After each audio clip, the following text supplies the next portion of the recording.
ஸல்லல்லாஹு அலைஹி வஸல்லம் மிஅராஜில நரகம் சொர்க்கம் ரெண்டையும் விசிட் பண்ணினான், பார்க்க போனான். அப்ப வாரவங்கட மாதிரி உருவங்கள் இருந்துச்சு, ஆட்கள் இல்ல, உருவம் இருந்துச்சு. ஷபா சொர்க்கத்தில் இருந்தாங்க நிறைய மிஸ்கீன்கள். எங்கட உம்மத்தில் நரகத்தை போய் பார்த்தா ரசூலுல்லாஹ்வுக்கு ஒரு மாதிரியா போச்சு. அங்க இருந்தாங்க இந்த உம்மத்தில் இருக்கிற முஸ்லிம் பெண்கள் நரகத்தில் நிறைஞ்சு வைத்திருக்கிறார். இத சொன்ன உடனே சஹாபி பெண்ணொன்று எழும்பிட்ட ஆத்திரத்தில், யார் ரசூலல்லாஹ், உலகத்திலையும் படாத பாடுபட்டு வாழ்றோம், பிறந்தாலே எங்களை சுமையாகத்தான் எல்லாரும் பார்க்கிறாங்க. பெண்ணொன்று பிறந்தாலே வாப்பா சுமையாக பார்க்கிறாங்க, எங்களுடைய எல்லாமே கஷ்டம், அங்கேயும் எங்களையா போட்டு சொல்றாங்க. ஆத்திரம் தானே. சொன்னாங்க நபி ஸல்லல்லாஹு அலைஹி வஸல்லம், நீங்க இஸ்லாத்தை விட்டு போனதால எல்லாம் போகல, உங்களுக்கு தந்த நாக்க பாவிக்க தெரியாதால போறீங்க. நிறைய பெண்களை அவர்களுடைய நாக்கு நரகம் கொண்டு போகுதுன்னா ரெண்டு உதாரணம் சொன்னாங்க நபி ஸல்லல்லாஹு அலைஹி வஸல்லம். ஒன்று நீங்க பாருங்க, உங்களுக்கு கொஞ்சம் ஆத்திரம் ஆவேசம் வந்துச்சுண்டா திட்டி போடுறீங்க, யாருன்னு பார்க்காம. வாப்பவையும் திட்டுவீங்க, கணவன் பார்க்காம திட்டுறீங்க, உண்ட மகனேன்னு பார்க்காம திட்டுறாய், நாணவ திட்டுறாய், தம்பிய திட்டுறாய், தாத்தா தங்கச்ச திட்டுறாய், சாட்சிமார மாமிமார திட்டுறாய். இந்த லானத்திற்கு திட்டுறதே இத கழுகிறதுக்கு மருந்து இருக்குது நரகத்தில் தான். அதுக்கு தான் நிறைய பேர் நரகம் போனாங்க.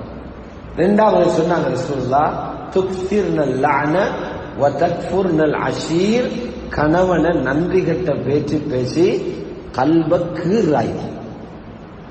கத்தியால ஒரு மனிதன் நெஞ்சில கீறது லேசி, நாவால காயப்படுத்துறது பொல்லாதது. கத்தியால கீறினால் கூட கீறி அடையாளம் இருக்கும், நாவால கீறினா அது பொல்லாதது. ஒரு பழமொழி போல சொல்லுவாங்க, ஜர்ஹுல் கலாமி அஷத்து மின் ஜர்ஹி ஸிஹாம். அம்பால அடிச்சு காயப்படுத்துறதை விட நாவால ஒருவன் மனதை உடைக்கிறது கடுமையும்பாங்க. சொன்னாங்க ரசூலுல்லாஹ், உதாரணத்துக்கு நீ கணவன் மனசை எப்படி கீறாய் தெரியுமா, காயப்படுத்துறாய் தெரியுமா? ஒரு கணவன் ஒரு ஆண் திருமணம் முடிச்ச பிறகு அவனுக்கு என்று வாழ்றதை விட்டு இறங்கிறான். அதிகமான ஆண்களை பாருங்க, அது வரைக்கும் தான் அவனுக்காக வாழ்ந்தான். எப்போ ஒரு பெண்ணை கைபிடிக்கிறானோ அவனுக்கு என்று வாழ்றதை விட்டு இறங்கிறான். காலையில எந்த நாளும் தொழிலுக்கு போவான், மழை பெய்ஞ்சாலும் போகணும், வெயில் அடிச்சாலும் போகணும். அங்கு போய் முதலாளியில அலட்டல் வேற, வாரவன் எல்லாம் மூஞ்சில பாஞ்சி விடுவான், காய்ச்சலோடையும் போகணும். அதையெல்லாம் சகித்துக் கொண்டே மாலையில கிடைக்கிற காசால நான் பஸ்தினி இருந்தாலும் பிரச்சனை இல்லை, என் மனைவியும் பிள்ளைகளும் சந்தோஷமாக இருக்கட்டும் என்று அவன் எதையோ தூக்கிட்டு வாரான். ஒரு நாள் 2 நாள் அல்ல, சிலர் 10 வருஷம் இருந்தாங்க, 20 வருஷம் இருந்தாங்க, 30 வருஷம் இருந்தாங்க, 40 வருஷம் இருந்தாங்க. நீ வீட்டில் இருந்தே அதையெல்லாம் அனுபவிச்சுக்கிட்டு இருந்தாய்.